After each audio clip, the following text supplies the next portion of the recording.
Everybody, welcome to the Purple Friday show. Coming back after the terrible loss to the Browns. It's funny how 5 weeks of winning football, and then it takes 1 week for the whole.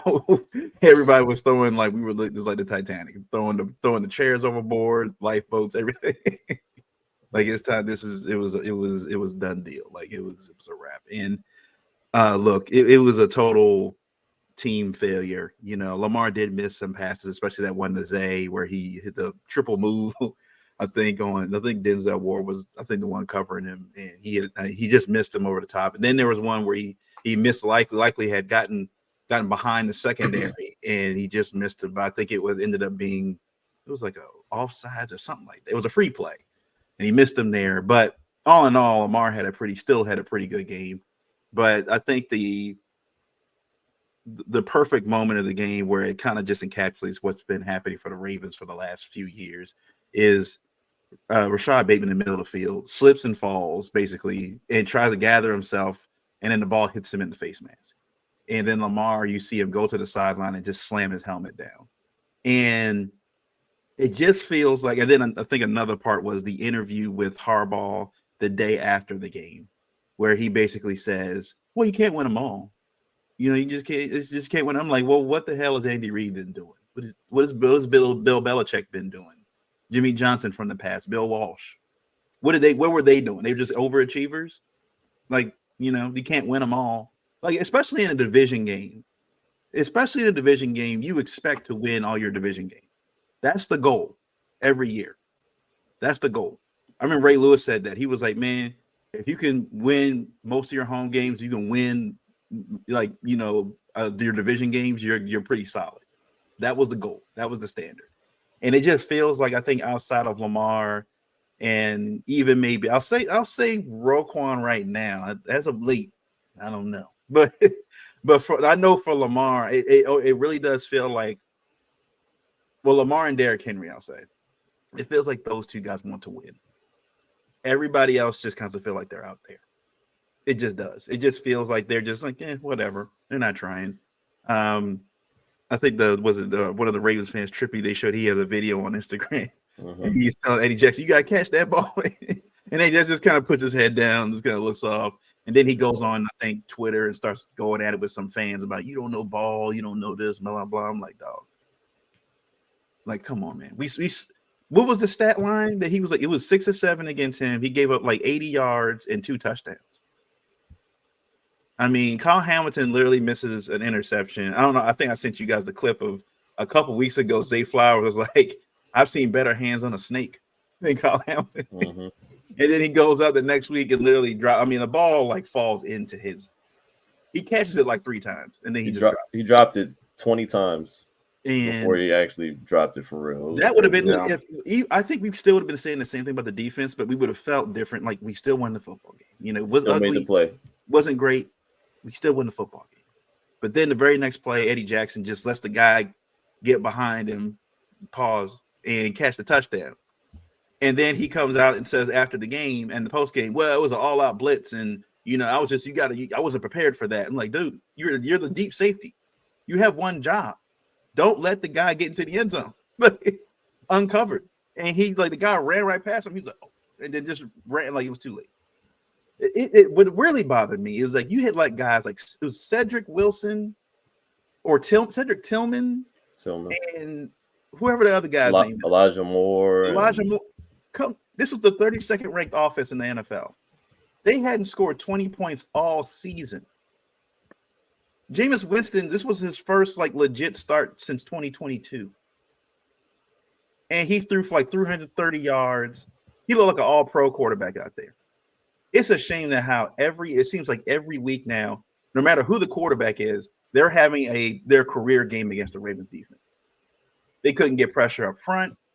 Travis Jones gets hurt. Who else? Michael Pierce is on IR now.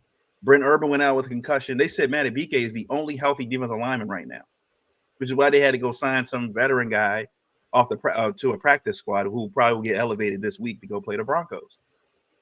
Ajaba was a healthy scratch. They got no pressure. They didn't have a game on Sunday. Like they got zero pressure outside of Kyle Hamilton. Look, even with the dropped interception, Kyle Hamilton at least was out there making plays. He went out there on that sack fumble. He got the fumble, fumble recovery, not from forced fumble. And I just feel like, especially with this defense, for what we saw last year, I think the defense probably honestly had the same issues.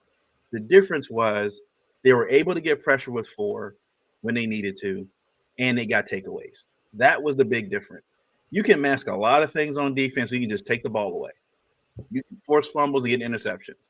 And they said, I mean, the compilations have been out all week about and I think the Ravens have had 8 drops all season from the defense, which is the most in the NFL. I think the next team or teams left on the list is like 5 drops all season. And I think they said most of the drops came within 2 games. Like within 2 games, like the drops that we've seen. You got to make the plays when they're there. You got to. Like I said again, I think this defense is that was the difference in the Buccaneers game. You think we've all said, like, if Marlon doesn't get those 2 picks, the Ravens probably lose that game. They probably lose that game by double digits, like, because Baker was on a roll in that game. Those 2 picks changed the game. And there were times in that game on Sunday against the Browns where Jameis was literally trying to just throw the game away. Like, he really was. Like, he threw at least 6 quality picks, 6 of them that were quality interceptions, and the Ravens just dropped them. And then only rushing Derrick Henry 11 times in that game, when even at most of the time during the game, I think they were only down by 4 or 5 points at any given moment. And we've seen this, right? Time and time again from the Ravens, they panic. They panic, which is also weird because in the Tampa Bay game, they didn't panic. They got down by 10 at one point. They didn't panic. They continued to play their football game. They ran the football. They did play action pass. They did all that stuff. But for some odd reason in the Browns game, they forgot what they did literally like a week ago. They just forgot literally what they did a week ago. And then they ran that Charlie Kolar play, fake snap. But they weren't even trying to think they were trying to run a play. They were trying to draw them off sides on a 3rd and 1. On a 3rd and 1. It's just dumb stuff. Dumb stuff. And then Chris Horton was on. I did an interview yesterday with the journalists, whatever, that were at practice, and he sounds just like Harbaugh. He's a special teams coach. He sounds just like Harbaugh, like with all the excuses and stuff. It just sounds like Stout wasn't kicking that well. Even they said during the game, it felt like Tucker's leg just didn't have the oomph in it. Like it just felt like the ball was just dead. Like there was he wasn't kicking the ball well. They said based on the play calling, it felt like Monken didn't trust the offensive line that week against the Browns. Why they weren't running certain plays. They were like, it just feels like he doesn't trust this line today. He just doesn't. And they weren't. They were giving up plays. Staley gave up his first sack all season. Mm-hmm. It's a total team failure. I could go on and on, but I'll let you guys talk. Yeah, I mean, it was pretty much that's a good way to put it. I mean, it was total team failure. I mean, like I said, I don't put as much blame on Lamar just because really offensively, outside of the play calling was just horrendous in this game, as you alluded to. Lamar, he had a couple of missed throws that he wish he'll have back, but that still shouldn't have really impacted the game to the point where, we caught an L. Like, that definitely falls squarely on our offensive coaching, our defensive coaching, and our defensive effort altogether. Eddie Jackson is showing us week after week that he's on the bottom half as far as NFL safeties, if not the worst. Yes, his assignment is not the easiest assignment. And yes, Zach Orr does have to do a better job at putting these players in better positions, especially when we have been struggling over the past several weeks. Some of his play calling has been a little bit exotic, maybe a little bit too overly exotic to the point where we're missing assignments and the communication has already not been up to par. And it's kind of just piling on issue after issue after issue. It did work in our favor on some plays, like, for example, the Kyle Hamilton play where, they faked the blitz on one side and they brought Kyle Hamilton on the other side, and Jameis was super confused and we got to the quarterback. But outside of that, all of that creative design that we try to enforce in this game, it goes for naught when we're not getting pressure with the 4 guys that we got on the line. So we weren't really getting any pressure, like you said. Jameis was able to just stand back in the pocket, pat the ball, and just go wherever he wanted to go on the field. And we made him look like a superstar.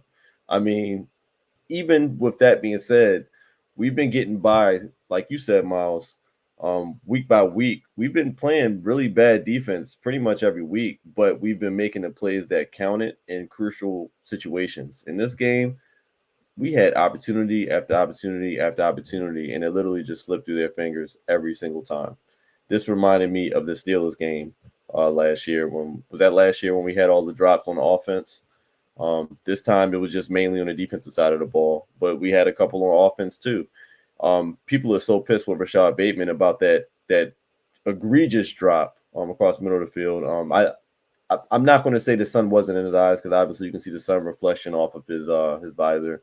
But come on, man, the sun shows up at every football game. This is not nothing new.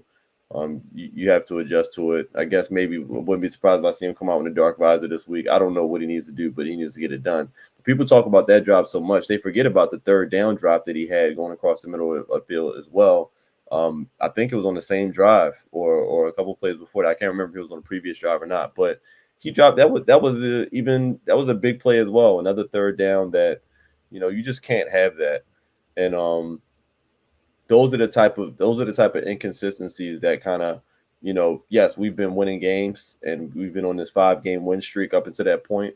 But these are the plays that make you take a step back and say, okay, are we as good as we said we are? I do think we are. But when we look at the individual talent on our team, Rashad Bateman has kind of been showing us who he is over the last several years, despite injury, despite, whatever the issues may have been. He's just having issues remaining consistent as we would like him to be. And obviously that's why we ended up bringing in some help, even though it didn't really cost us anything. I'm sure we'll address that in a little bit. But yeah, defensive side of the ball, something just got to give. Eddie Jackson, to be honest, this is not even a scheme thing to me, because a lot of the plays we're seeing is literally just him and the guy running behind him. It's him being constantly out of position, him being constantly outran just on the field. Just as far as we just talking about a receiver on the DB period, just guys are just running right by him. The Browns did nothing special in that game. They just literally just had enough time to make plays. And Jameis made, even with as bad as the defense played, Jameis made so many mistakes in that game that it should not have even mattered. But that's how bad our defense were playing and how bad they were not able to capitalize on those mistakes. Like, it was so many drop picks. Like you said, they probably officially counted like 4, but it was like 6 or 7 opportunities out there where, we just could not get our hands on the football for whatever reason. I have no idea why that's the case, but it's just something that's got to get cleaned up. And I don't, at this point in the season, it's very little you can do scheme wise, defensive play calling wise. They just have to play better. They brought in DMPs to assist on the defensive side of the ball. I really don't want to blame Zach Orr as much because we can see the talent on that side of the ball and what it's doing. Because no matter what they're calling on the plays, we can tell that the one-on-one matchups are not being dominated at all. We can see that on the line of scrimmage. We can see that when we're in man coverage and the guy's just running right by you. Like it's hard to put it on coaching, even though that's still a part of the issue. It's hard to put it solely on coaching. Like, guys just have to play better. And you can see the difference also with Marlon Humphrey not being on the field. People criticize, when he is on the field and, he's getting beat or whatever the case may be, but it's still a different defense when he's on the field. Obviously, in that Bucs game, he made those 2 interceptions that changed the game. That's what was missing from this game, is maybe one of those turnovers changed the outcome of the whole game. Even if we caught one of those out of the 5 or 6 that we dropped, we probably win that game. But we just weren't able to. Like you saw with the Kyle Hamilton, that was the last one. Jameson lobbed it right to him. And the fact that he lobbed it right to him on that play, and then somehow as a safety in your mindset, you don't think that he's about to go right back over the top and you get beat the very next play, just inexcusable. And it's like I said, it's hard to blame coaching, even though that's probably a situation where your coach probably should tell you, he's probably going to go over the top. Jameis, they had to come into the game knowing Jameis is a gunslinger. He's going to take his shots, and they just couldn't capitalize on anything. So it is what it is. Play calling screwed us in that game offensively. Derrick Henry there's no reason we should go a football game with him having less than 15 carries in a football game. And like you said, Miles, they kind of abandoned the game plan. We kind of do this sporadically at times. It doesn't make sense because, like you said, we did not go away from the game plan in that Bucks game, and we were in a worse situation, earlier in the game. But this is what we're talking about. This is what we have been talking about. This is the accountability that we've been looking for from our coaches, from Harbaugh especially, and he just, it's almost like he's just constantly looking through rose-colored glasses. And honestly, the Ravens fan base is obviously sick of it, but they're gonna have to figure out a way to win because every loss is going to be like this. Every loss from this point on is going to feel just like this one. Because the expectations are so high that it's damn near inexcusable for not just losing the game, but how we lost the game. So we got to bounce back next week. That's really the only way they can resolve any of this. But we'll see what happens. It's going to be interesting because Eddie Jackson played a worse game than Marcus Williams, who was a healthy scratch. And, that's going to be something to talk about leading up to this week. So we'll see. Yeah, I mean, I think to sum it up, this game was a disappointment. I would call it a Harbaugh game, but I think it was too disappointing to limit it to just a Harbaugh game. I think this is more of like a cluster, what. I think that's really what it is, especially on defense. I know we haven't addressed, I don't know if this is for later, but I mean, the Marcus Williams scratch and the rumors that are coming out about it, I think you said it in the group chat, like, are we coming up against the players turning on the coaches? Are we, or am I being a little bit too reactive? Because we're seeing things come out, players criticizing coaches. The rumor is Marcus Williams was benched because he was criticizing, or I don't know if it was publicly or not, but there's just something that does not smell right with this team right now, and especially on the defensive side of the ball. And we don't know if it's carrying over to the offensive side, because I think if the players feel what we feel about the coaching staff, then the Ravens are in trouble. If they share any of our sentiments, and I know they see what we see, and with the challenges, with the scheme on defense, I don't know if this is a place where the players may, things continue this way, the players could turn on the coaches, and that's a scary thing. So focusing on the game, I think outside of the lack of playmaking, because when the Ravens defense has not been good, I think the theme has always been we don't make plays. We give up all these chunk yards. And when the ball is in the air and we have a chance to make a play, we just don't make it. I remember, I don't know if it was like 2016, 2017. That was a big problem. I remember Miles used to talk about it every week. We don't have playmakers.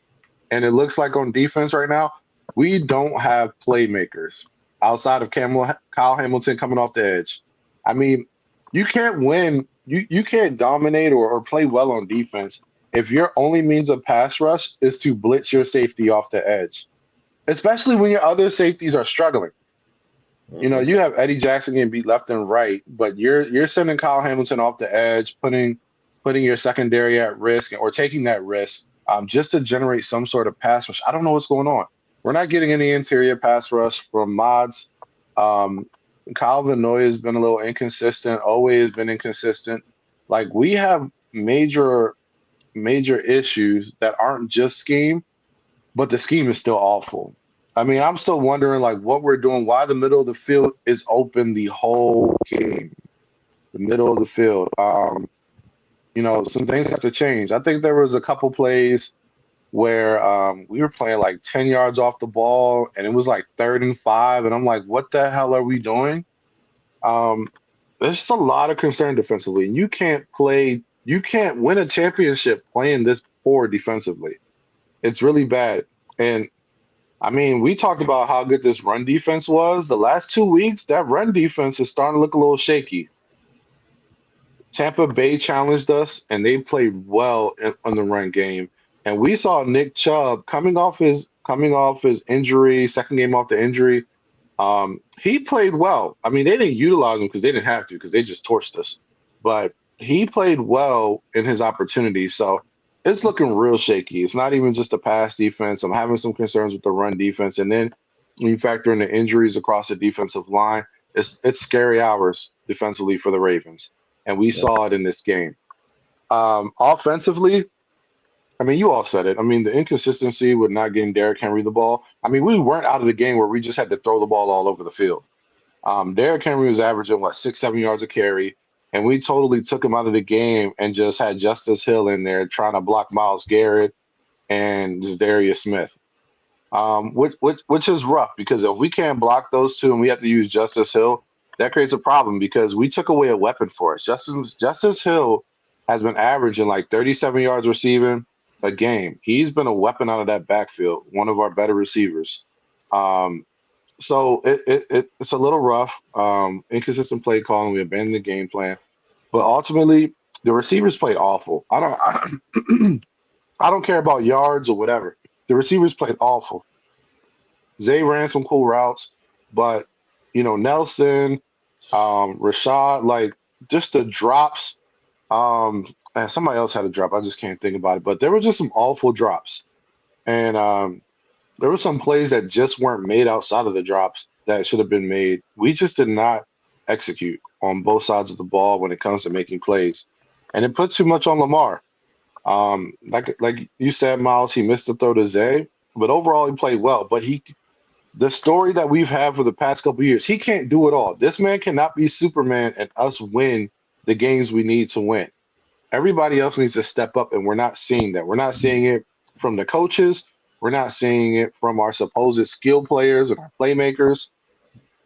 It's looking bad, and maybe I'm making this darker than what it needs to be, but this whole week I felt a dark cloud over my head every time I thought about the Ravens. I don't feel good at all. Like being 5-3, I don't feel good at all. You would think we were the Cowboys with how I feel right now. And for Harbaugh to come out and say, you can't win every game. All right, you're 5-3. That means you're pacing to go 10-6, maybe 10-7 or 11-5. The past couple of years, that's barely skating into the playoffs. That's not going to get the job done. So, there needs to be some sense of urgency from him because I don't think we would fire a coach midseason, but if we have another game like that this week, if we lose to the Broncos, the fire alarms are going off. Mm-hmm. Simple as that. That's all I got, man. Yeah, and I was going to also mention too, the special teams play has been atrocious all season. I don't know why Tylan Wallace is fair catching the ball at the 5-yard line. It was, and then Chris Horton comes out yesterday and said, "Oh, he's a young guy. He just made a mistake." I'm like, that's coaching, man. You should tell him, hey, if it's going, just let it go. Tylan Wallace, young guy. Yeah, he's been in the team for 5 years now, 4 or 5 years. Come on now, I'm tired of that. Again, I think part of this thing with the team is there's too many excuses. Everybody's just trying to give excuses for everybody else. So we saw, was it after the game, the post-game press conference, and then on Monday, Harbaugh saying Marcus Williams is a great player. We expect him to do great things for this team. Well, why was he benched? If he's such a great player, why was he benched? People said he was on the sideline with his helmet on, just didn't play. What's going on? And then somebody said, look, I know Marcus has been playing well this season. It felt like he played better with one arm last year. It felt like he played a lot better with one arm when he came back last year. But he said, you would think in a game where Jameis Winston is literally going to throw the ball over the middle of the field, at least let Marcus out there, right? That's what he's there for. That's why you signed Marcus in the offseason a couple of years ago to make plays like that. Now, if he didn't make the plays, then you live with that. But it's like you can't take your best deep ball safety off the field when you literally have a quarterback coming in, Jameis Winston, who throws picks all over. That's what he does. I guarantee you, I think Marcus at least gets one of those. At least one of those. And then it was this weird stat that Harbaugh brought up in the post game. I think the post game press conference when he was like, "Yeah, if you look at the analytics, we have the best coverage rate for cornerbacks in the NFL. It just, we just can't make the plays." I'm like, yeah, your cornerbacks are doing a great job being right next to the play. They're just not making the play. Why are you bringing up that stat? Why are you bringing up this weird stat coverage rate? Like, what does that matter? So again, and how many times we've heard Harbaugh about this analytics stuff? Why'd you go for it on this 4th and 2 on your own 30-yard line? Why'd you go for here? What the analytics say? Like, I'm tired of this mess, this analytics crap. This is again another coach that just doesn't seem to have a feel for the game. It's like, what is he watching the football game? Is he watching what's happening? When they were lined up, what was it? Derrick Henry and the Wildcat to get 4th and 1. What do you think the defense was going to do? You take your best player off the field. You took Lamar at off receiver. the field. Well, you put him at receiver. Basically, but away from the play. Like, he's away from the play. You take your best player out of the play. You making it easy on defense just to hone in on one guy. Like, come on, man. Like, it just makes no sense. It makes no sense. And then, like I said, you watched the entire game where the offensive line, you saw them struggle man on man against the Buccaneers, and they again another physical defensive line against the Browns. I don't know why you're even trying a play running up the middle at that. Your line's not getting any push at all. You should toss plays to the outside or screens. They've been working. Likely and Justice Hill, they've been working to those guys. And look, I think the offense did have some good chunk plays, but a lot of the times they got called back because of holding penalties, illegal formations, illegal shift. There's all the penalties keep racking up on this team, especially on offense. It just appears. I don't know. Just segue into our next segment real quick. Ravens at the half season mark here, pretty much. It just appears to be. I don't know. It feels like when Harbaugh brought in.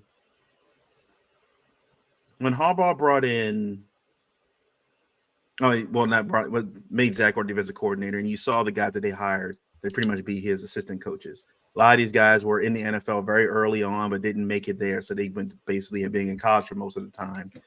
A few other young guys that he now assistant coaches, and he bringing in these guys where it just feel when you lost. I think a lot of people, and they've said it on the radio, they've said it on these shows too. I think the Ravens hired the wrong guy at defensive coordinator. They're like, it should have either been Weaver or it should have been the cornerback coach. It should have been one of those two. Like, it shouldn't have been Zach Orr. I think he likes, again, I think the Ravens front office and coaching staff, whatever, have this buddy thing going on right now, where it's not even about, they're not even putting guys in these positions where they've earned it, so to speak, where it's like they've actually produced or you feel comfortable with them. It's like, oh yeah, I like the guy. He came up in our system and he's been a Raven and stuff. We're going to give him this opportunity. Like, is he going to produce? Is he going to produce?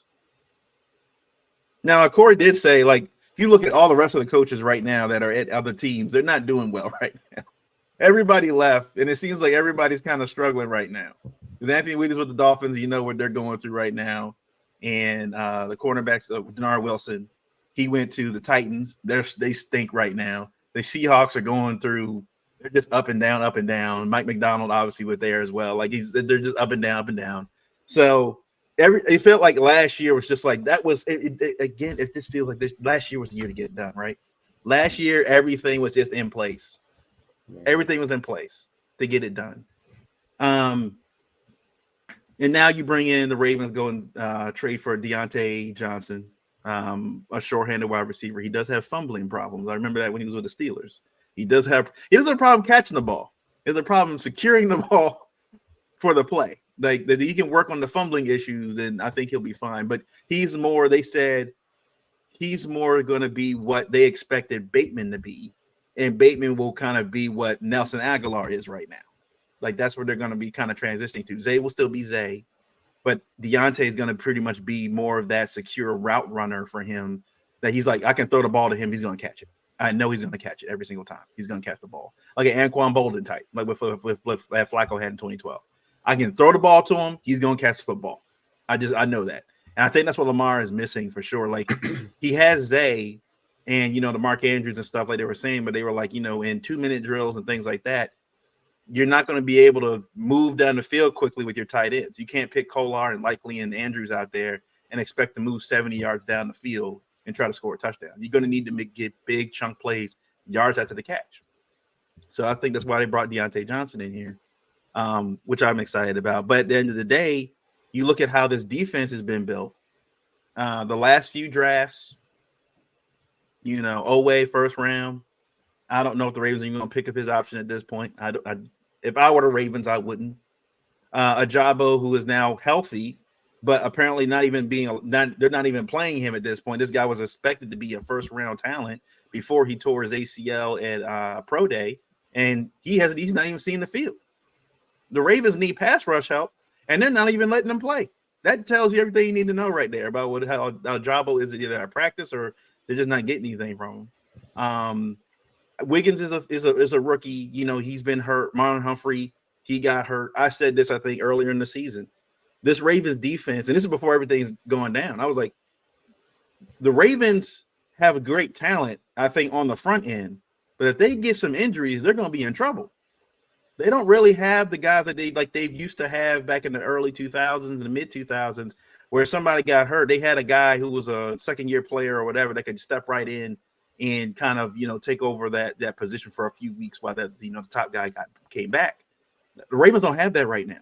The Ravens don't have that with those guys, especially in the secondary. And now knowing how the defense looks now, they were like, you think about it, with Wiggins and Marlon were healthy, they were still having these same issues. So it's not like, they were, masking a lot of things because, they were out there. So with how this team's been built, I think offensively, obviously, you see they didn't address offensive line. It feels like outside of Tyler Linderbaum, they didn't really take offensive tackle seriously at all in the last few drafts. They just haven't. Considering Falele, Rosengarten is still a project player. Like, I think he will be good in a couple of years, but not right now. You didn't go in the offseason and go sign anybody else on defense. Like, they did nothing on defense. They literally signed Eddie Jackson at the last minute, right before the season started. Like, they didn't do anything on defense. They didn't try and bring back Ronald Darby, who was very effective for them last year.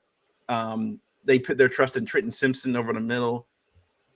He hasn't been that great. I think we expected a lot from him, but he hasn't really turned into that P-Queen player that we expected to. And I think that's definitely affecting Roquan. I think Roquan is trying to I think it feels like he's having to play both positions out there. He's trying to do everything, and he's just missing. He can't play his spot. He's trying to play everybody else's spot. And I think that's the other problem too, is that a lot of guys that are supposed to be, you're counting on these guys to just do your job, and guys just aren't doing their job. Madubuike, you got to bring it up. Where's he been at?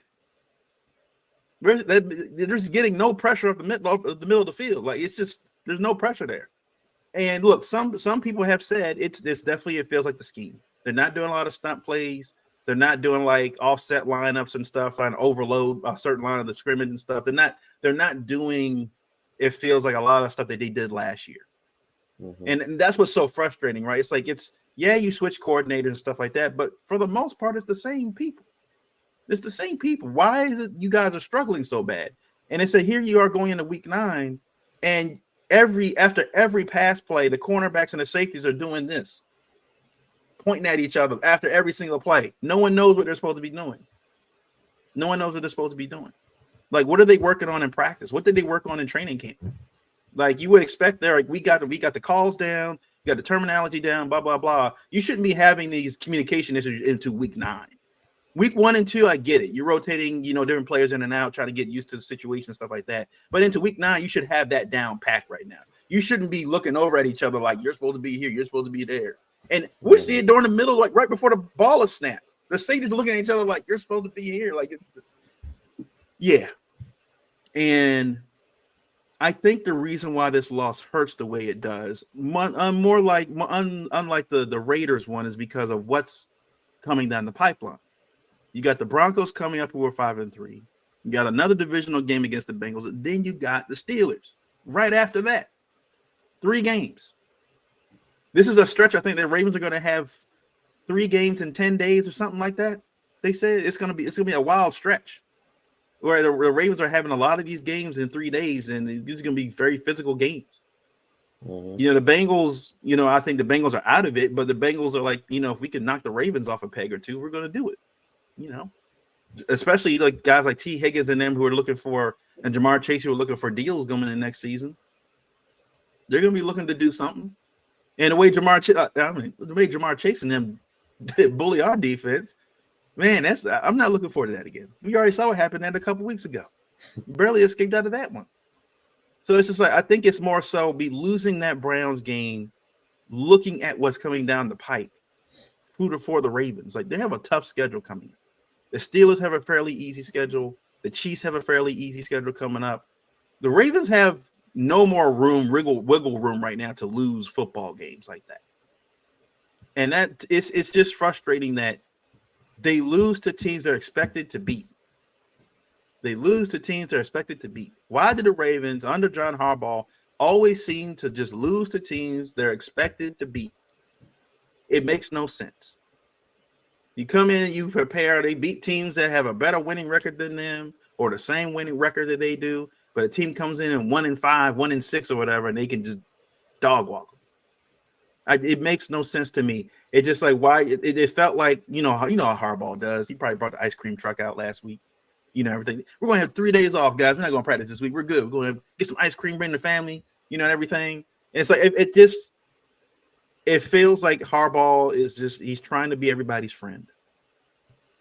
And I think the dynamics of when you look at head coaches, especially championship winning head coaches and the teams that they play for, you constantly hear like these 30 for 30s and these documentaries later on about, we hated his guts during the season. Couldn't stand it. He would do this, he would yell at you and stuff, but we won. You don't have to. I think he tries so hard to be liked by everybody that you're now losing respect from the players because it's like, well, we're not winning football games, so what's all the being nice and stuff about at this point? I'm not saying Andy Reid is over there being like Bill Belichick or whatever, but I'm pretty sure Steve Spagnuolo, him, and other coaches are holding everybody accountable, even the coaches. Like, if you mess up, we're gonna hold you accountable for it. We're gonna call you out. And there's ways to do it with with coach speak, to call your players out without necessarily degrading them or putting them down. That there's ways to do that. But it feels like Harbaugh's not. And look, he said I don't like talking bad about my players, but didn't he say bad stuff about Ben Cleveland in preseason? Why we didn't see him in preseason? He said, well, Cleveland had played well, then he'd be out there. He said about Ben Cleveland. Yeah. So it's very clear. He can say it if he wants to, but he's not trying to piss off anybody else on the team. And it's rubbing off. It literally is the team is the embodiment of its head coach, and it feels like it. They're a good football team, but they're not great. And that's why they're not winning Super Bowls. They're right there with the Bills. They're right there with the Bengals. They're right there with those teams. There's a reason why the Chiefs have won back-to-back Super Bowls. Because it just feels like nobody else is just trying to win. Nobody else is trying. So you go at the half season mark, for what we've seen to what we can expect going forward. What do you guys think? Yeah, I mean, you kind of summed it up pretty nicely. I think something that Travis said is kind of like how I'm feeling right now. I mean, he said, it's kind of like anytime you think about the Ravens, it's like a dark cloud at this point. And I agree. And we were on a high horse, right before this game, but at the in the back of all our minds, we know that defense ain't it. And until something happens with that, I'm not going to feel great about this team. Like you said, this is a good team right now. We're definitely not great, but I think our defense, coming together and getting better would make us great. I just don't see how that can happen at this point in the season without some personnel moves before the trade deadline. But I just think just where we are, I think coaches just have to do a lot better. Like I said, we know what we got. The personnel is the personnel right now, and it's their job is to put guys in the right positions. It's their guys to call plays that the guys can comprehend. It's it's their job to not abandon game plans under critical situations, and all of those things kind of happen in this Browns game. Now, have they played some great games? Have they coached some great games? Yes, we've seen what they can do. We've seen what this team can be when we put it all together. But that's been kind of few and far between. I mean, we've had maybe two really, really, really, really good games. The other ones, they can go either way. We won just because we were better than those other teams, but it could have went either way. Like you said, we have the Broncos coming up, which I think they're 5-2 right now, or 6-2, 5-2. Really, really good football team. Bo Nix, he got some games under his belt, so we're not getting the first 2 week Bo Nix that that we've seen. He's making plays now, and those receivers are making plays for him, and their running game is decent as well.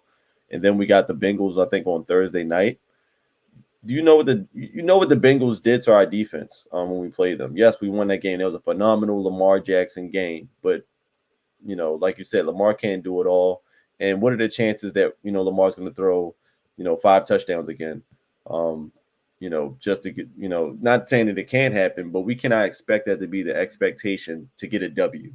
We shouldn't have to score. It's nice that we've been averaging over 30 points, a game. That's been really, really nice. But there's going to be games where we're going to have to grind it out. And there's going to be games it's going to be tough. There's going to be games where Lamar Jackson isn't going to be MVP caliber, but he shouldn't have to be MVP caliber. What makes Lamar great is he can improvise, he can do anything on the field at all times, but he needs help. He needs guys that are going to be consistent playmakers on that side of the field. Derrick Henry has been very, very consistent when he's been used.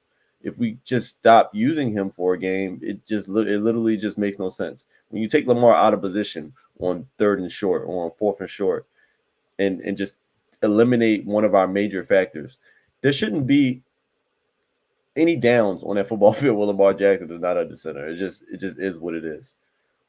There's not any downs where we need Charlie Kolar under center when he hasn't touched the ball all game.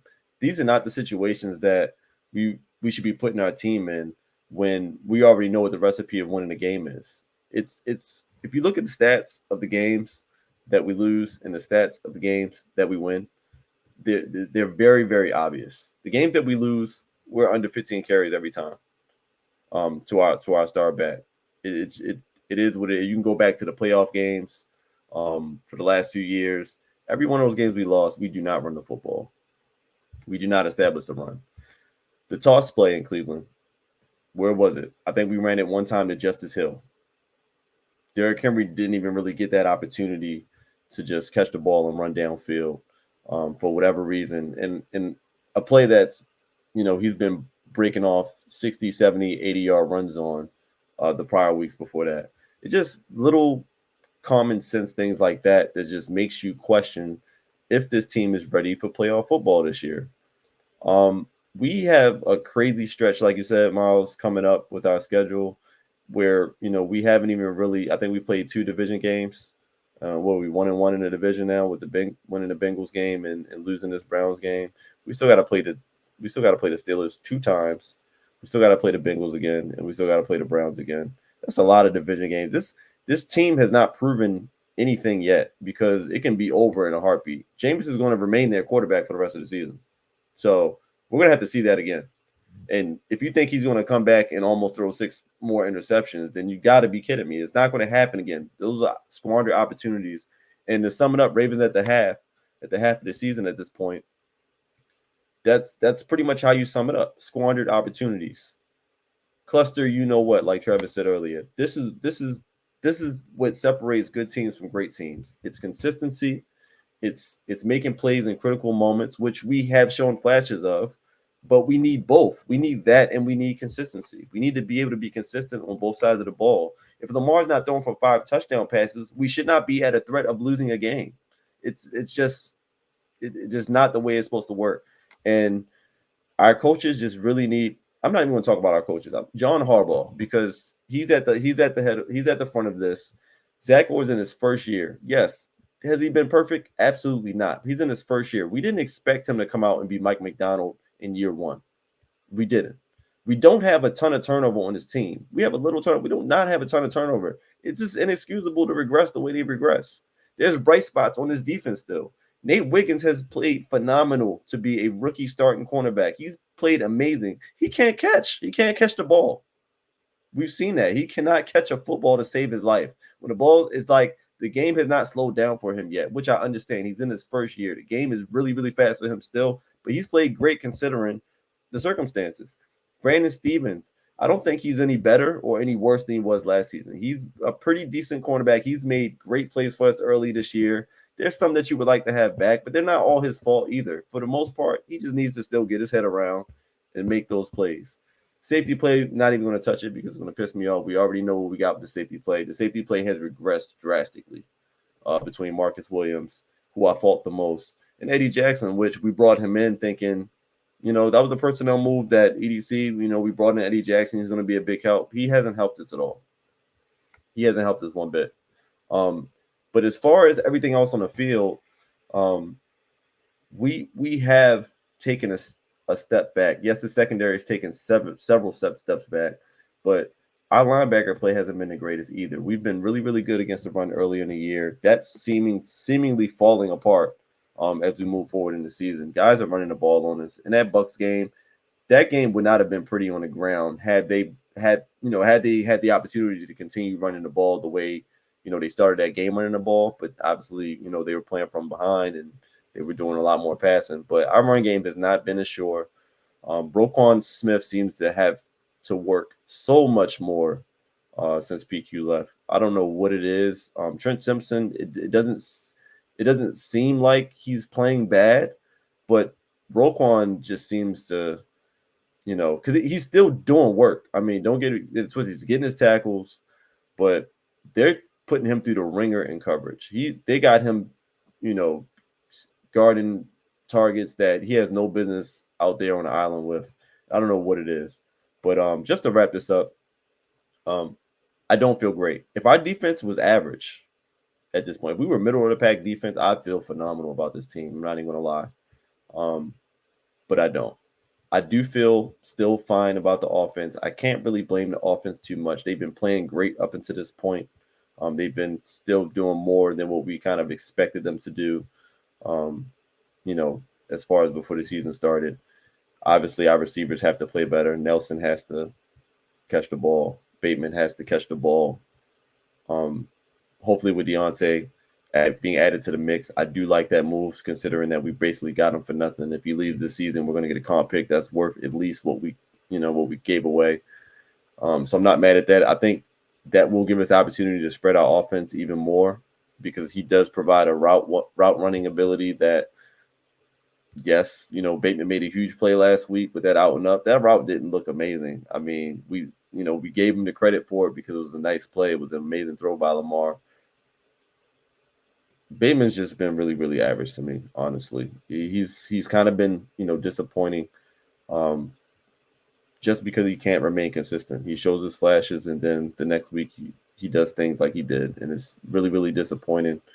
I think one of y'all said this season, just to sum it up, it's been disappointing, about the Cleveland game. But when you put it all together, it's just, we just consistency. At the Ravens at the half, just to sum this up, inconsistent. Yeah, I think that's the biggest thing. And it's crazy too, because if you go and just look at ESPN stats, right? And you look at this offense, it's clearly the best Ravens offense in history. By far. But yet, due to inconsistency throughout the game, we know with the eyeball test, we leave so much out there on the field. When we're talking about Bateman, when we're talking about Nelly, when we're talking about Lamar, when we're talking about this offensive line, we leave so much out there. So if you look at the stats, you're like, okay, this offense is super amazing. And yes, it is by Raven standards. But when it comes down to playmaking, it hasn't consistently been a Super Bowl level offense. Not the start of the first quarter to the end of the fourth quarter. And that comes down to coaching. That comes down to guys being a guy. instead of being a mouse. And that what Coach Griff used to say back in the day, you'd be a man or a mouse. Mm-hmm. The Ravens keep being mice at certain points in the game. So, yeah, inconsistency. That's a great word to describe us at the half. I'm gonna keep it brief because I mean you all have said so much, and I'm like aligned with all of it. But I guess I'll talk about like I'm disappointed at the half, but I know what I want to see for the second half. I know we need to make another move. I know we need a pass rusher. I know we need to quell whatever this Marcus Williams drama is and reset. We can't afford for there to be mutiny in the locker room. We can't afford for that. We need adjustments from Orr. You know, Dean Pease was brought in. Where's the impact there? Because it looks the exact same. It looks the exact same. All right. We need guys to make plays. Yeah, maybe worse. Yeah. We need guys to make plays. Kyle Hamilton can't be the sole playmaker on this team. Roquan, you got that contract. Where are you at? I get he's being put in some bad positions, but even in the run game, he's looked very mediocre. Oh wait, the word for him always is almost. He's almost a good pass rusher, but he's inconsistent.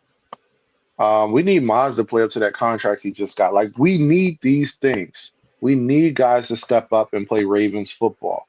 All right. I saw the worst offensive line in the league protect against our defense. The worst of zero pressure on the worst offensive line when it comes to pass protecting in the league. So we need to man up in this second half. Guys have to dig down deep, look at themselves, and play like a Raven. That's what we need. We need accountability from Harbaugh. I'm tired of it. I'm tired of these press. I don't even watch the press conferences anymore. I just wait for y'all to tell me about it because I'm tired of being gaslit every week on the things that we don't do well. And when we lose these games, it being just like dismissed as if it's nothing. There's nothing to worry about. That's what we need. That's what we need. We need Lamar to make the plays when we need him to make the plays. I mean, it's hard to ask for even more from him when he's having an MVP year, but those little plays that he does miss, they have a big impact. And I think it's even more under the magnifying glass because that defense is just awful. So we need everybody to step up, man, from Monken sticking with the identity, from Orr changing scheme, from Harbaugh being a man, and then from this defense just stepping up, making plays. I mean, that's what we need in this second half. So I'm hoping DeCosta make a move. We need another guy in there. I mean, I hate to say like that's the solve all, but we need something. We need something. Like we can't continue the rest of the season solely with this group. And I'm just keeping it honest. Solely with this group. Deontay's cool, but we know come playoff time, you need playmakers on that defense. Defensive playmakers are what makes it happen in the playoffs. Simple as that. Being able to run the ball and having defensive playmakers. So at the half, I'm with y'all. Disappointment, cluster. Harbaugh is trash. That's where I'm at, man. We need another guy. Yeah, and it's also like I'm pretty sure you guys watched that Steelers game. Was it Sunday night? I think they play or Monday Night Football. And you watch that. Look, it's not even the offense that's really doing the work. The special teams gets a punt return for a touchdown, Calvin Austin. And they've been phenomenal all year. They've had a couple block kicks and stuff like that. They're playing great football. And then the defense, TJ Watt, I mean, has literally like what we've been saying is a one-man working crew. Every time he's in there, forced fumble. Every time he's in there, they may get into the red zone, but he's punch the ball out, fumble recovery, whatever. And they had that rookie safety that got Bishop. He's got like 3 picks already this season. He's in the right place at the right time. It's like you're watching this team. We thought in the offseason, the Ravens just offense, defense, whatever. We were like, we're better than this team, but you're looking at execution. We're nowhere near. I think our offense is better than their offense, but our defense special teams are nowhere near as good as they are. Nowhere near. And that's going to be the difference. If they don't get this fixed in the next week or so between now and that Steelers game, like that's going to be the difference. Like, even if we're up, 3.4 points or whatever against the Steelers team, TJ Watt is one strip fumble away from changing this game completely around. Completely around. And I think that's what we saw last year. Losing to Jadeveon Clowney, Van Noy hasn't been playing, has been inconsistent, like you guys said. The safety play hasn't been up to par, and just not being able to make the takeaways. The takeaways, again, can mask a lot of stuff if you're getting the ball, just taking the ball away early on. And it also feels like this defense right now is playing more just prevent football. Like, they're letting them get into the red zone and just hoping we just don't let them score a touchdown at this point. Like, we're going to give up 3, but we can't expect this. You're going to be able to drive 80 yards on this team. You're going to be able to drive down the field 80 yards on this team. You guys said on even that Bengals, I think the last drive to end up winning the football game that won to Cedric Wilson, Tillman over the top. There were like 3 straight plays where Ravens ran all-out blitz on 3 straight plays. And Jalen Armin Davis is backed up 6-7 yards, and they run 8-yard outs every single time. They knew exactly what the Ravens were giving them, and they just took it all the way down the field. And they got to like the 30-yard line, and then bam, toss it over top. It's just frustrating to watch. Like, they can't play man coverage for whatever reason. They just can't play man. They don't have the corners to play man. Like they said, Marshawn Lattimore's out there. They talk about Tre'Davious White. There's several players apparently on the trade block that the Ravens can go get. What do Ravens do it? That's the question. Because we're getting Tuesday coming up now, and I guess between Sunday night and like maybe early Tuesday morning, something would have to get done for a trade to happen. I don't think, honestly, I think it's going to be one or the other. It's either going to be a pass rusher or another defensive back. I don't think it's going to be both. I think it's going to have to be. I would personally rather prefer a pass rusher at this point. They need somebody to get pressure on their own.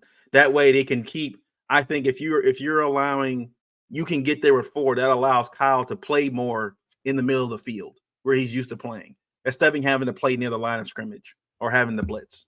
He can play more to the field and help out Roquan if he needs to, kind of playing that other linebacker position. If Trenton's lacking in that area, they got to do something. They can't stand pat where they are. Like, you see the good teams. You saw the Chiefs have a winning record. The Chiefs are undefeated, and they still are making moves, right? The Chiefs have a winning record, but they still know we can get better. We're trying to go for a 3rd title here. So I think the Ravens know they have to get something done. The question is, will they get something done? And I'm tired of this Harbaugh speak. We like our guys here. We like our guys and all this other stuff. And forget all that. Forget we like our guys and all that other stuff. Forget all that mess. Like I said, the gaslighting with fans is getting unbearable at this point. Like I think, Trey, you said in the group chat, you said he thinks we're stupid. He thinks fans are just dumb and we're willing to just listen to him. Oh, Harbaugh says so, it must be okay. And we watch it on the field. We can see it on the field. Now, we're not professional football players, but we can see bad play when we know bad play. We can see it. So I think, with the schedule coming up, like I said, with those 3 games, they got the Chargers too. They got to play. They got to play the Eagles at some point. These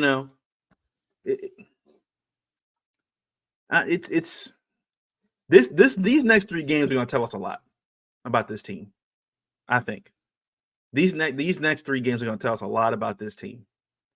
Because I feel like if they lose to the Broncos, with the Bengals they got to play, and then the Steelers after that, this could be a snowball effect. Because if you go from, you were 5-2 at one point, but now you're 5-4, that ain't good. That ain't good. And I think, like you said, guys said, it's when you're looking at this team, you made it to the AFC Championship game last season. Anything less than that at this point is a failure. So, real quick, let's just do our bells and Pookies. I know we got a lot of Ravens, to put up there for our bells and Pookies this week. But what's your bells this week?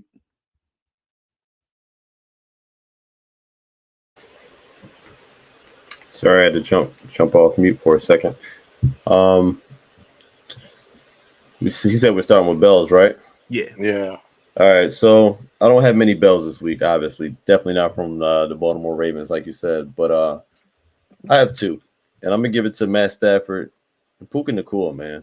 Puka Nacua's first game back off injured reserve.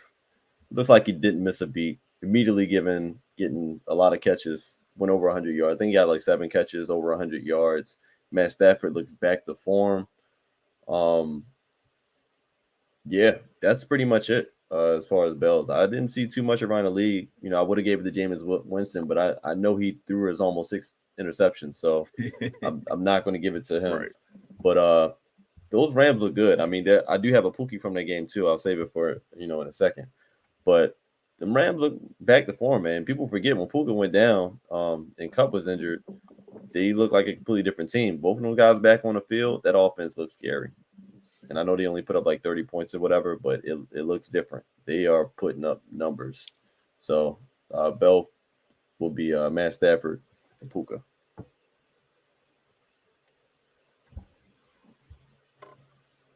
All right. So for me, I'm gonna go with all the tight ends in the NFL. Tight end day. National Tight End Day was insane. So, like, to put something behind this, like, this is like Sunday was the day where tight ends had the most receptions in one day, 177. The second most receiving yards ever by tight ends in one day, 1,965. 16 receiving touchdowns from tight ends on Sunday. Like, they just showed out. And I guess this is a day that George Kittle created. And like the tight ends came to play. Like, they balled out. Like, this is a group that is like tight knit across the league. And they're trying to like up the recognition. I guess they're trying to up their pay too by just like increasing like their skill level and development together. So shout out to the tight ends. Outside of that, yeah, I don't really have anybody too crazy that that Trey hasn't said. I mean, I'll give it to Saquon. He's been hot. He's been hot lately, and the Eagles are coming on strong. Right now, they dismantled the Bengals. But Saquon, he's been consistent, and we were talking about the Giants GM and his son making a good pick that didn't happen, and being a better GM than his father. The Giants got to regret letting Saquon go within the division.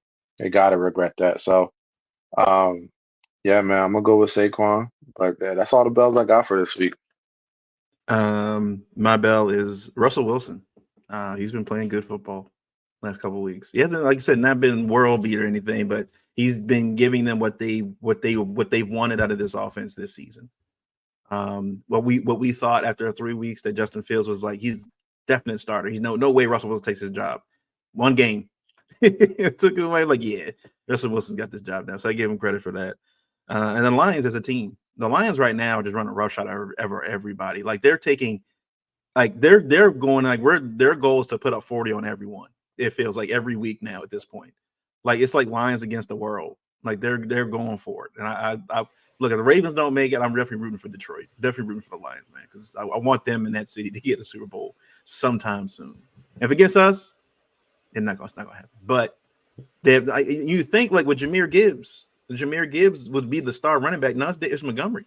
Montgomery's the guy. Like, they have so many guys at different levels on both sides of the ball. Like, it doesn't really matter. Somebody can just go off when they want to. I mean, that game a couple weeks ago where Goff had like 30 or 70 yards passing the entire game. Amon St. Brown had like 6 yards catching, and they won the game like 52-6, something crazy like that.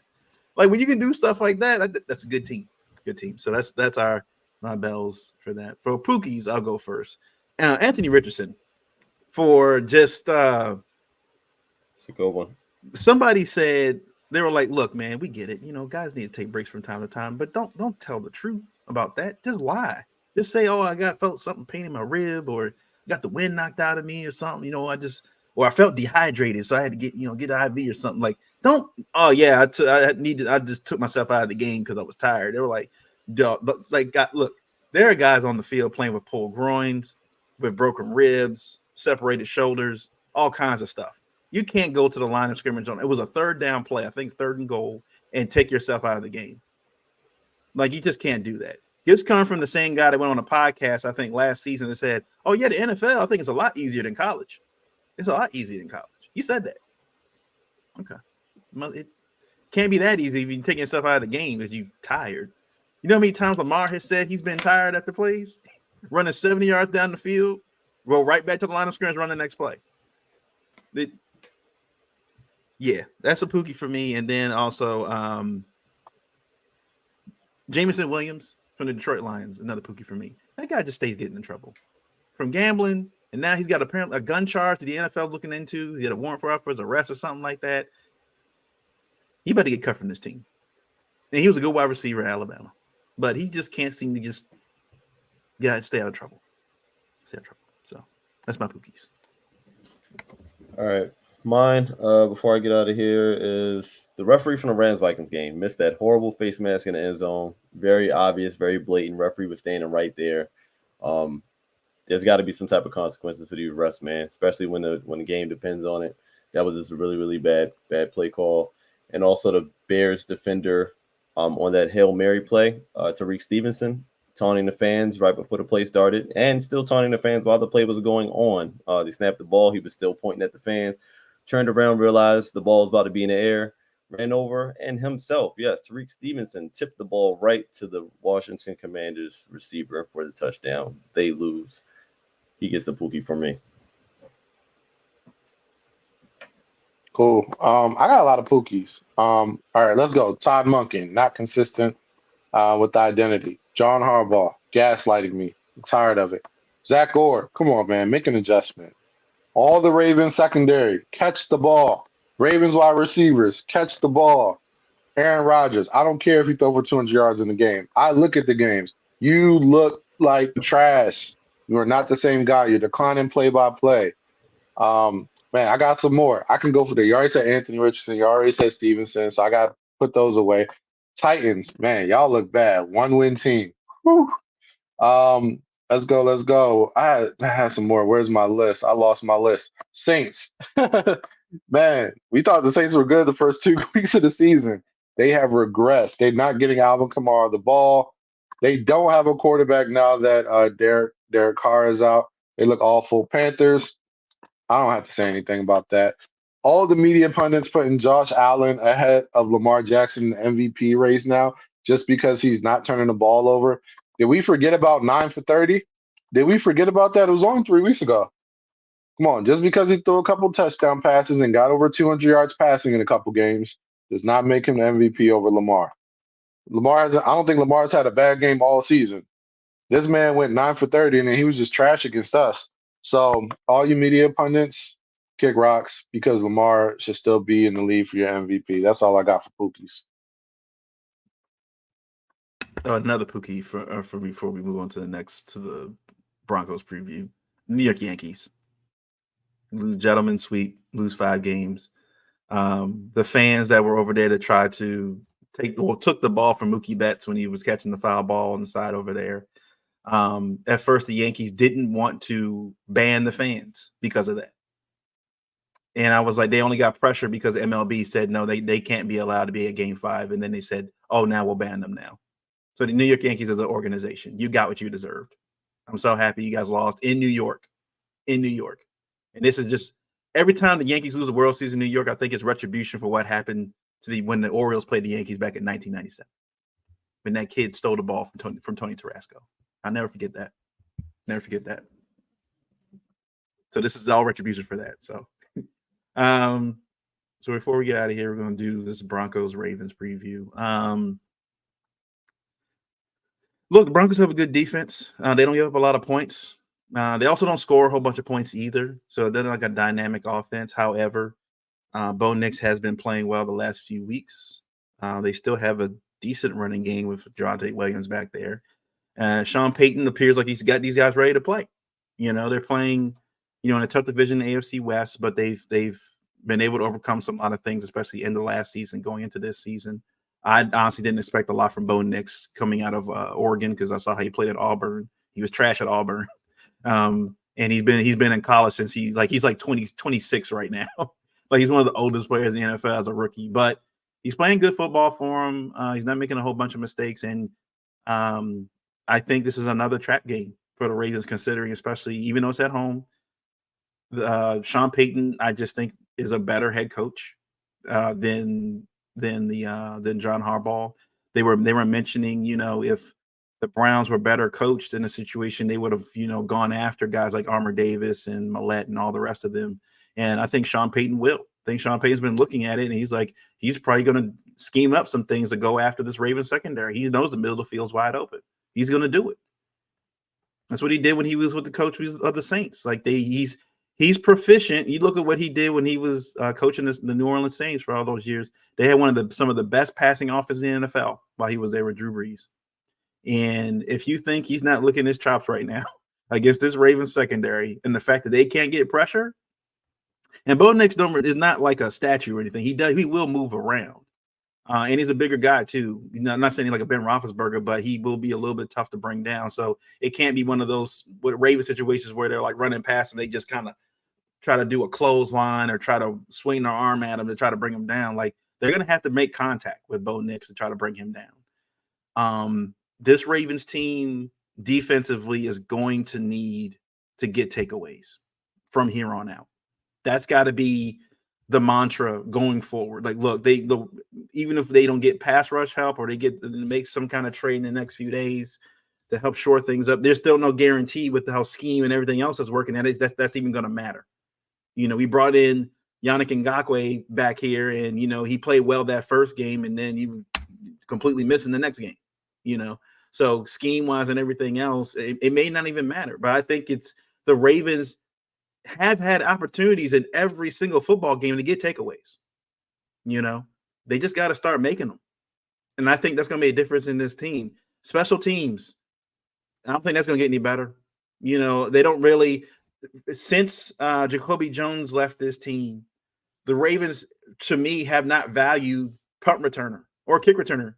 They've been putting guys from the practice squad and guys who are like fourth or whatever, fifth string on the depth chart at the returner position. These guys got no burst. It feels like these guys got no oomph. Like they catch the ball and it's like they have to break 4 or 5 tackles if you think they're going to get downfield. Where's the putting, the speed guy you have at maybe third wide receiver, putting them at punt returner or kick returner and getting some extra oomph out of this team. Because if you're like you guys said, if you're expecting Lamar to go down the field every single drive for 6-7 drives and put up 40 points every single game, like it's when you're the Steelers and you look at, let's say you can get 7 points. When you can get 7 points off of kick return or punt return, that changes everything in the game.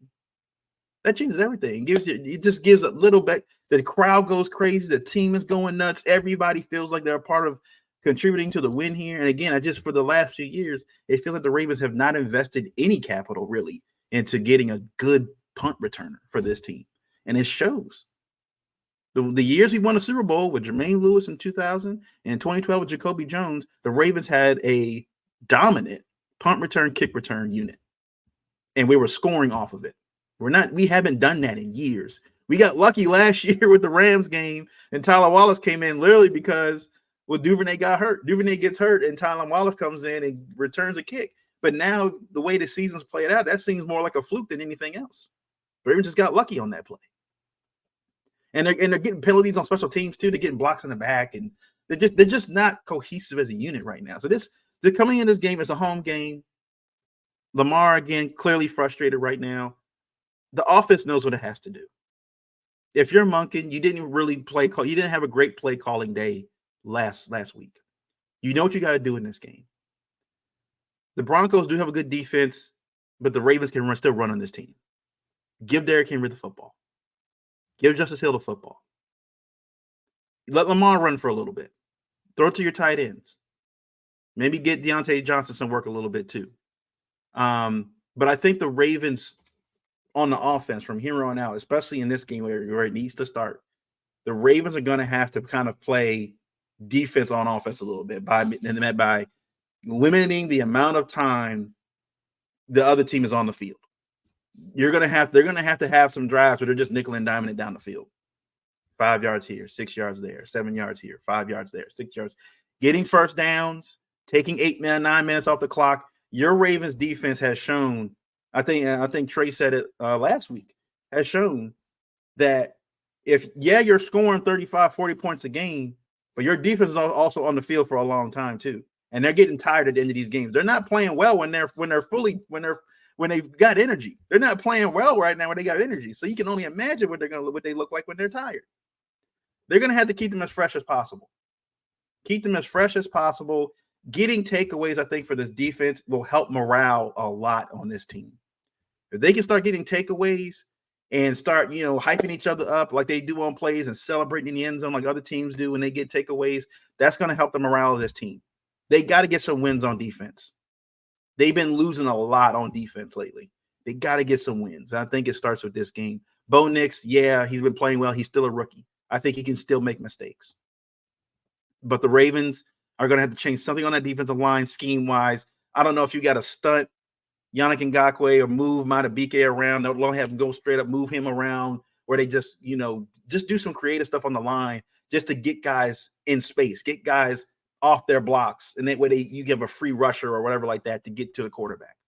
I think they can do things like that, but we got to see it. So what do you think? Man, I think you said it best, man. This is going to have to be a game where we have to really control the ball, and control the clock. Yeah, this defense. I hate to say it. This is like the first time I think I've ever said this. We have to keep our defense off the field. Like that's never been a Raven strategy. No.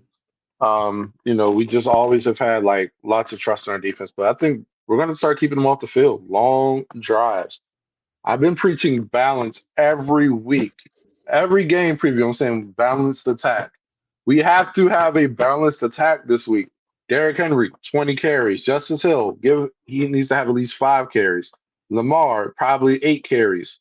Like we need, like as a team, 30 to 35 carries in the run game. Mm-hmm. Lamar can't continue to throw. I know, MVP, his stats are crazy, 5,500 yards, but we can't keep having to throw the ball 35 plus times a game. And it's not because of Lamar. I want to make that clear. It's not because of Lamar.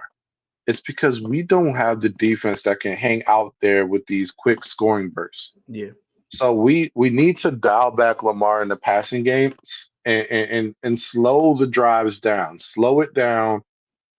Long methodical drives. And get back to Ravens football of the past, but with the efficiency of today's Ravens, if that makes sense. So I think that's got to be the strategy. I hate to say it, but we got to keep the defense off the field by all means. Defensively, we have to get after the quarterback. We have a rookie quarterback who holds on to the ball, so we should match up well quarterback wise. Rookie quarterback likes to hold on to the ball, so we need our guys to get after him. We need sacks. We need to be able to generate pressure without having to send an all-out blitz, without having to put Hamilton on the edge. Hamilton can't be our best pass rusher. Hamilton being our best pass rusher is a recipe for an L. We need guys to make plays, catch the ball. I'm hoping – I can't remember if you all said Wiggins and Marlowe coming back this week. Wiggins was – I know Wiggins was healthy. He's been a full participant for the last 2 days. Okay. I think Marlon has been too, or at least limited. Okay. So if they're back, that's super helpful because you allow guys to get back in their natural roles. And then Wiggins, he's just a monster one-on-one. So I think we have some good things with health in the secondary, but I mean, at the end of the day, like Eddie Jackson, you got to step up. Marcus Williams, you got to do whatever you got to do to get back on the field because we know it's not play related. So you got to do whatever you got to do to get back on the field. And we need to help out Roquan, man. I feel bad for Roquan, even though I had to give him some criticism earlier. I feel bad for him because he's in like a no-win position out there, and they're really putting him in a bad spot on defense. So I think we, rush the passer. We have to make plays on defense. Offensively, we got to slow the game down, chew up the clock, and keep our defense off the field. And Justin Tucker make a field goal. Special teams, just be smart. Like I know y'all not great. I know they're not going to make a play, but just be smart. Those kick returns last week,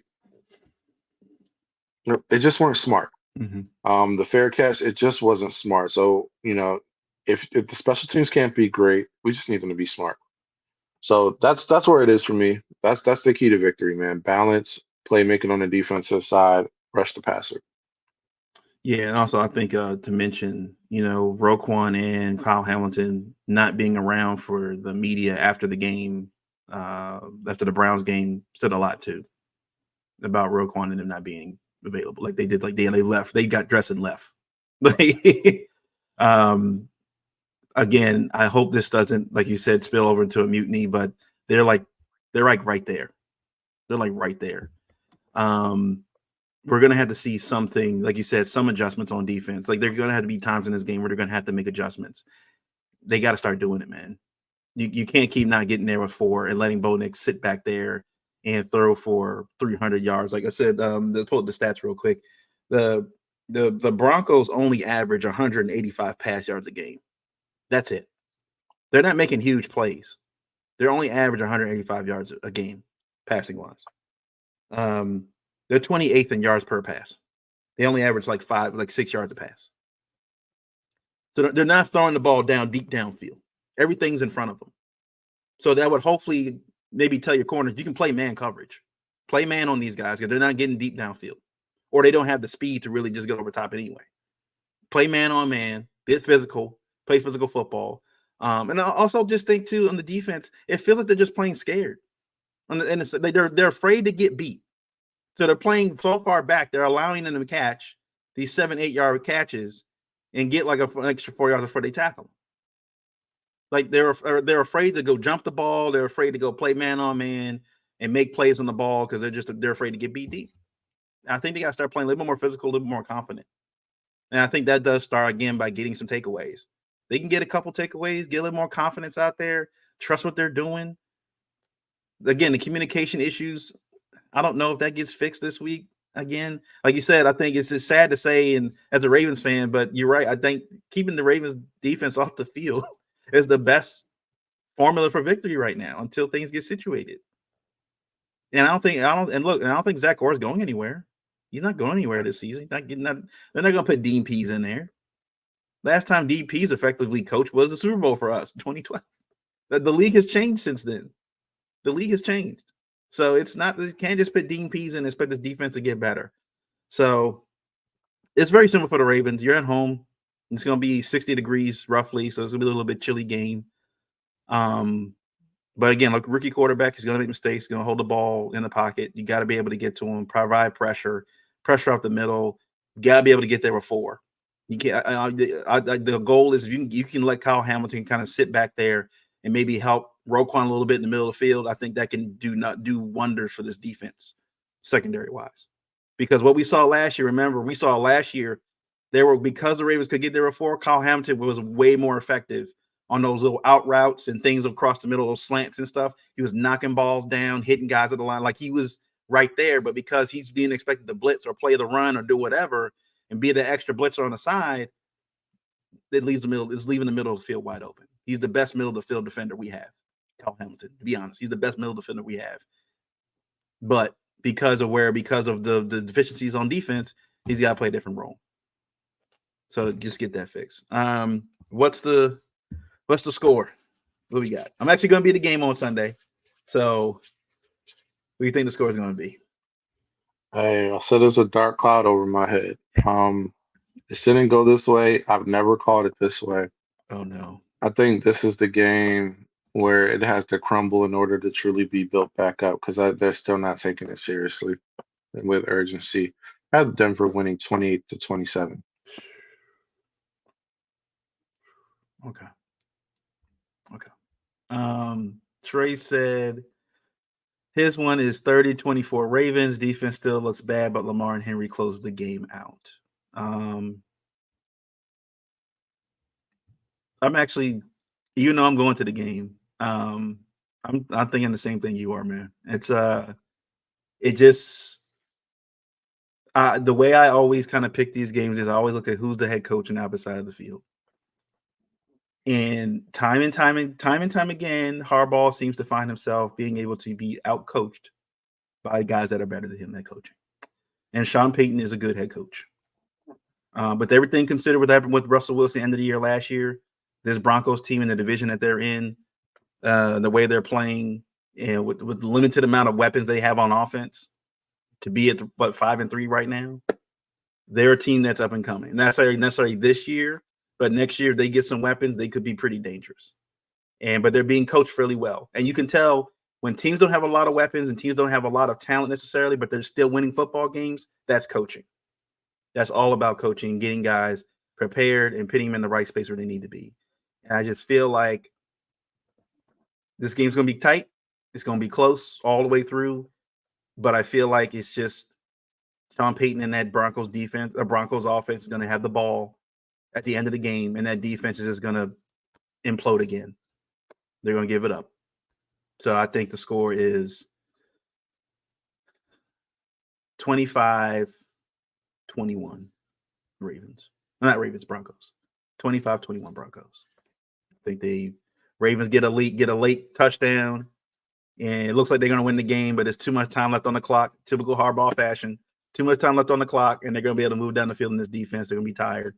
Too much, and Ravens lose the game. 25-21. Another heartbreaker right before you go play the Bengals. So, all right. Not gonna lie, man. I'm feeling emotional calling this score. Like I've never. Listen, that's picked why I got against this. the I got my Ravens. beanie on. I don't like saying the Ravens are going to lose this game, but it just, I don't know. It just doesn't feel good right now. I said I know it was only one loss. We really won 5 games in a row and lost 1. But like Trey said, I feel like every loss is going to feel like this for the Ravens because it's not like they're losing to good teams. You're losing to the teams you should be beating. Like you look at what the Chiefs aren't playing their best football, but they're winning these football games. Okay, they played a real tight game against the Raiders, but they still won. Like there was no doubt in everybody's mind they're going to win this football game. We're going to beat the bad team, and it just seems like the Ravens are like Bill Belichick said it a couple weeks ago. He said it a few weeks ago. The Ravens' worst enemy is themselves. That's what he said. He said, I think the Ravens could be one of the best teams of football, but they get on their own way. He said on the Pat McAfee show, the Ravens get in their own way between coaching and penalties and just not playing smart football. And I think that's what it is about the Ravens, right? They don't play bad football. Bad football is when you just don't have talent, right? You don't have talent. The guys just aren't good. You know, it is what it is. They play dumb football. When you have the talent and you're expected to know what you're supposed to do and you don't do it anyway. And you're not supposed to be you're not in a position you're supposed to be. Like I said, the way this defense was last year, being top 2 in the league last year, and going from that to this to damn near last, that's a huge drop off. Like you expect some regression from year to year. Shannon Sharp said that. He's like, even the 2000 Ravens when he went to 01 weren't as good as the year before. You expect some regression. So the only year that a defense got better than the year it was before, statistically, was the 86 Bears. The 86 Bears were statistically better than the 85 Bears. But that's the only time in NFL history that a defense has gotten better. But you don't expect a drop off like this. Like this is bad. Like Trey said, even if they just went to average, if they went from first to like 12th, 13th, 14th in the league, middle of the pack, we still feel comfortable with this team. Like that's good enough with a top 5, top 3 offense to go win a championship. Because for years we've been saying, oh, if the Ravens offense was just number 15 or 16 in the league with our top ranked defense, we can win a Super Bowl. We don't have to have the top 10 in each one. And it's the same way on the other side. But with this drop off from going from top 2 to like damn near last, that just shows they didn't do their due diligence in the offseason. It felt like they didn't do their homework when they were signing these coaches, the assistant coaches, when they lost Denard Wilson, then they lost Anthony Weaver, losing Joe Horowitz, the director of personnel as well. They lost a lot of guys. They lost a lot of talent from the front office and coaching staff in this past offseason. We didn't expect it to be this much of a drop off, but it has been. And I just think the Ravens have the talent on the field, but they're just playing dumb football right now on defense. Just dumb football. There's no reason a team like the Ravens, the talent they have, should be playing this bad. So that's it for me. Hopefully the Ravens pull it out. We'll see. I would love the blowout. I would love a blowout. Yeah. 50 burger. Prove us wrong. Love it. Love it. Right. Prove us wrong. Both of us called a loss. Trey's the only one that says he's going to win. They're going to win. We'll see. But that's it from us. We'll catch you guys later. And we'll see you guys next week. Whatever happens. Peace. Yeah. Peace.